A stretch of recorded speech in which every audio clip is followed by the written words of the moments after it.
다음입니다. 미국은 초강력 대북 제재 내놓는데 정작 북한의 대화 국어라는 문재인 정부.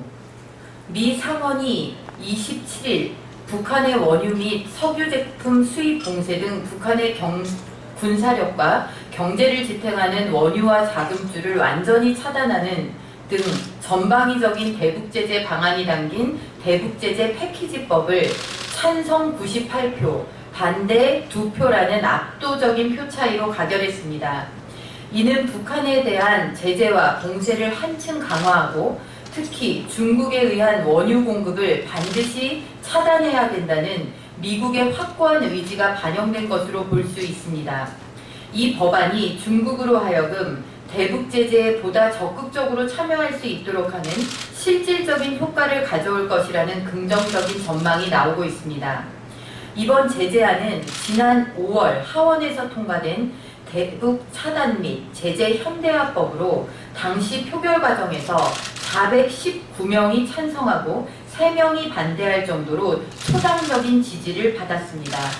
또한 지난 27일 모든 미국 시민의 북한 여행을 전면 금지시키는 북한 여행 통제법 역시 통과시켜 전 세계에서 유일한 미국민의 여행 금지 지역이 되었습니다.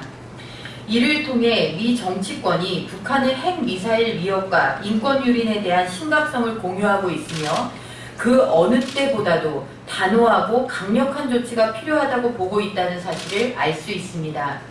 정작 문제는 바로 문재인 정부입니다.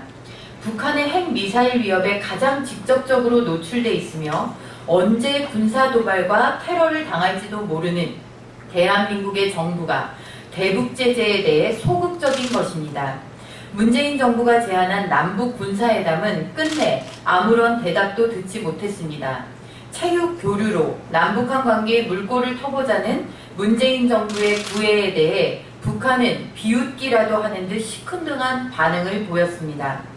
미국이 역사상 가장 강력한 대북 제재안으로 압박에 나서고 있는 이 국면에 한미 동맹의 당사자이자 그 어느 나라보다도 더 북한 제재에 앞장서야 할 대한민국 정부가 이처럼 비굴한 모습으로 일관하고 있는 것입니다.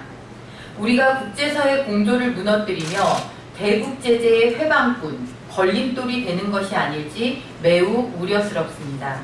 문재인 정부는 하루빨리 북한을 향한 짝사랑을 거두고 대한민국이 강력한 대북 제재에 앞장서는 선두국가가 될 수 있도록 기조를 바꿔야 합니다.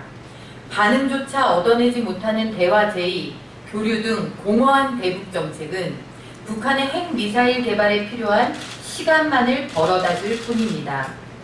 이번 미국의 초강력 대북 제재안을 거울 삼아 우리 정부가 취해야 할 올바른 대북 정책이 무엇인지 제고할 것을 촉구합니다.